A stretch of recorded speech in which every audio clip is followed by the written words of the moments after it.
My name is Stephanie Nash. I'm a fourth-generation dairy farmer. I have been advocating for agriculture across America. I'm 32 years old. I love Jesus, and I believe that farmers and ranchers in America are dying, and they are dying fast.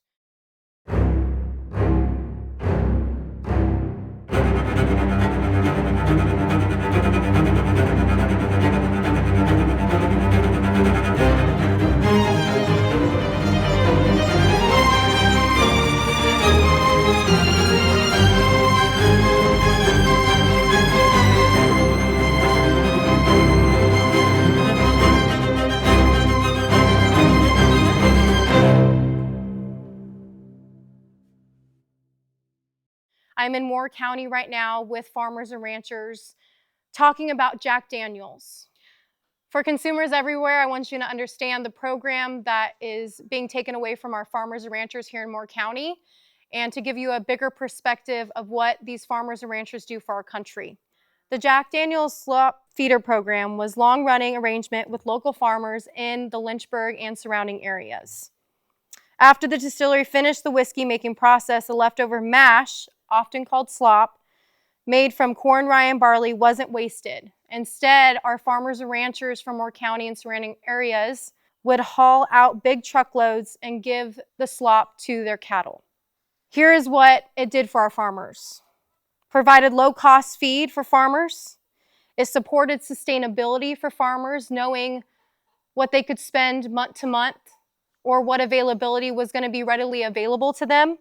It strengthened community ties. This is the biggest thing that your farmers and ranchers want you to know in the state of Tennessee, is farmers and ranchers don't do it for the money. They don't do it for the fame. They don't do it because it is the luxury job that everybody wants. They do it because we need a food supply here in America. They do it because Tennessee is still farming country, and we should be able to protect that.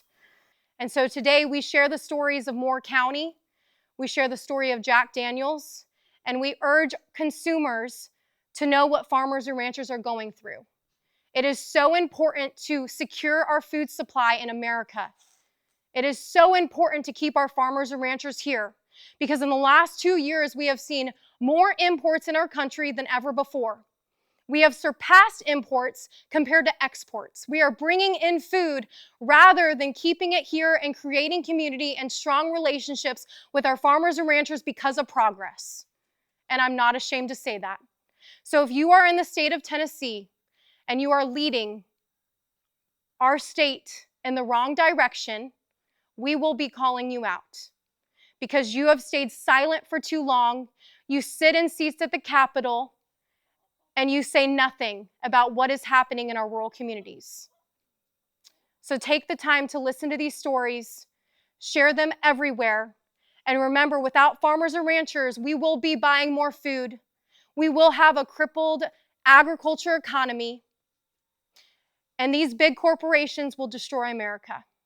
No farms, no food. My name is Terry Holt.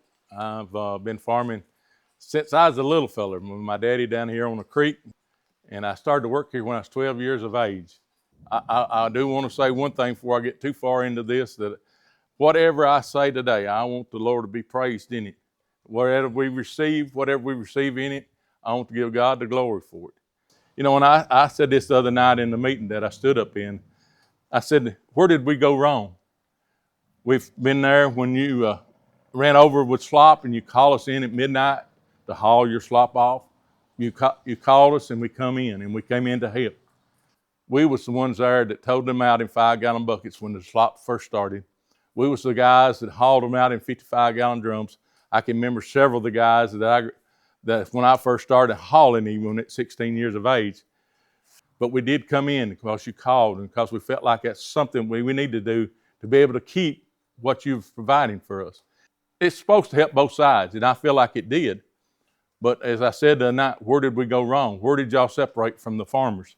A sad day in Moore County when I see my neighbors out here so tore up about the allocation cut that he goes and sells his cows, and they don't even have he's heartbroken.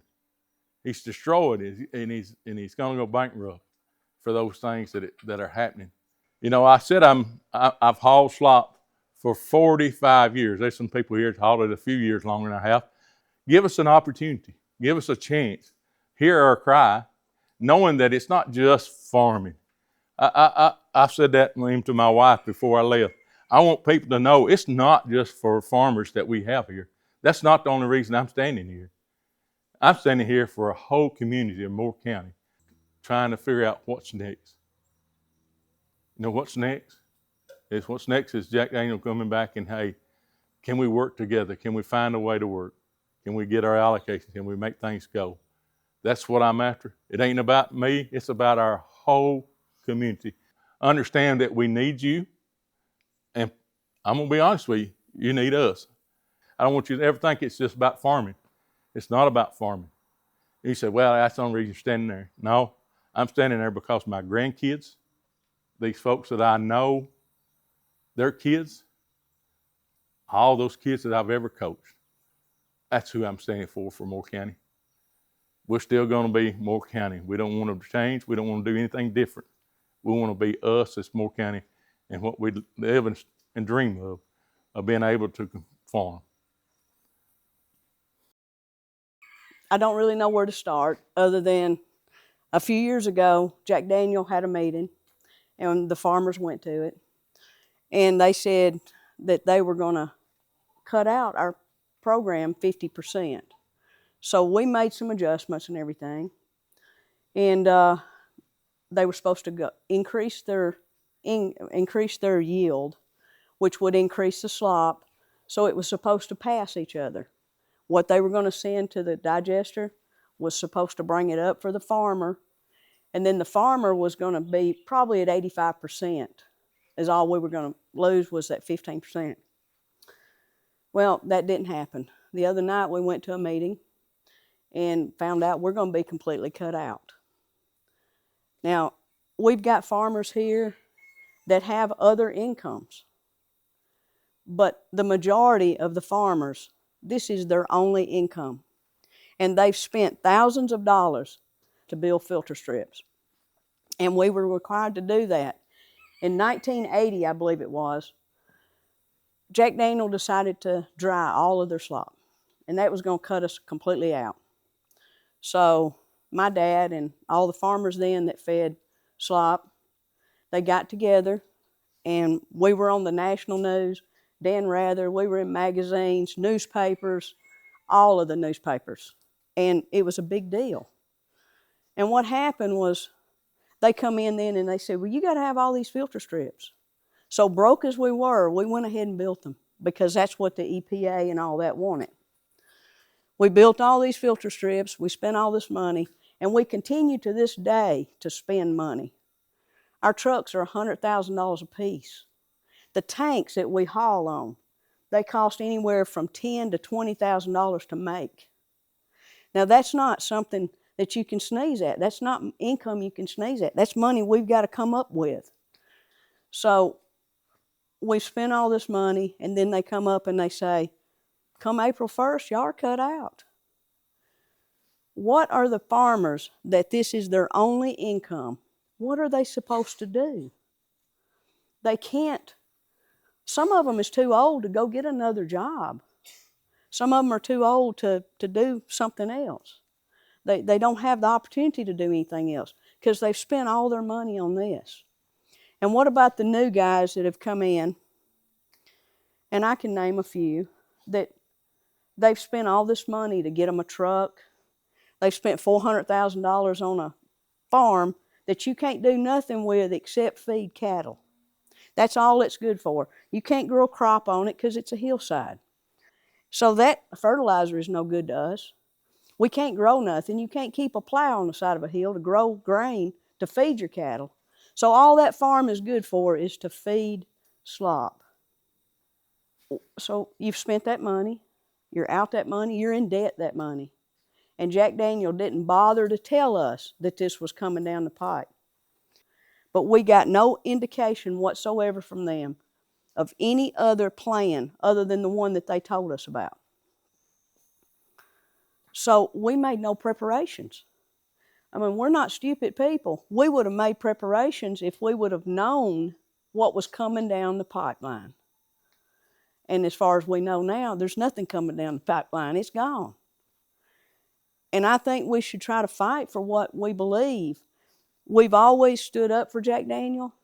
I've been all over the world, or all over the country. I've been to Hawaii and saw the billboards with everybody's face and names on them.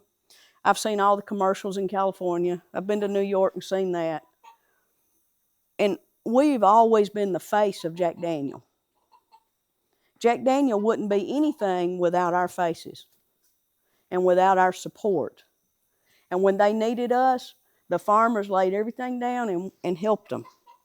My grandfather built some roads at Jack Daniel, helped build the distillery. That was a long time ago. He was born in 1889. But our history with Jack Daniel goes way far back when it first started. And I just can't understand them just turning their backs on us. It's spellbounding to me to know that you needed us all them years, and all of a sudden you don't need us at all. And I feel like that they've gotten some people in their office now. They've hired some people that probably have never stepped foot on a farm. They don't know what it is to work 7 days a week, 365 days a year. They have no clue what it is to grow a cow, to get a cow or a steer or a bull or whatever ready for market. Half of them probably thinks their steak comes from the grocery store. That's probably the only place they know it comes from. And I've heard people say, well, slop is dirty. Well, you can drink it. It's not dirty. I mean, and it don't make the cows drunk. And if you go on the tour at Jack Daniel, they're going to tell you all about us. Now, what are they going to do with that section of their spiel when you're driving down the road and they're telling about the farmers and the cows being drunk? You know, they've made fun of us for years, but we've always stood by them. My dad had a 4-wheel drive slop truck, and Jack Daniel had a herd of cattle, and their pipes would freeze, and they couldn't get their cattle fed. So they would call him on the phone. They'd say, Billy Joe, we need you to bring your truck down here because you're the only one can get in our lots and feed our cattle. So he did that for Jack Daniel. Why can't they do this for us and give us some sort of allocation that we can all live with and all prosper from? In 1980, when they decided to dry the slop, and they said there'd be no more mash, Moore County looked like a desert. It was just, it died. It's like you cut everybody's throat, and they just died. Businesses suffered, the garages suffered, the cattle haulers suffered, the tire stores suffered, everybody. And that's what's happening now, and that's what's going to happen. It's like trickle down. It's just going to just go all over. We've got car haulers that's up in Cookville. Those guys come down here and haul cattle out every week because of the cattle that we have, the amount that we have in Moore County. So when you take that away, you take part of their job. And then the people that does the mechanic work on their trucks and the tires they buy and all that. So this is far-reaching. It's not just affecting this little bitty town. It's affecting a wide area.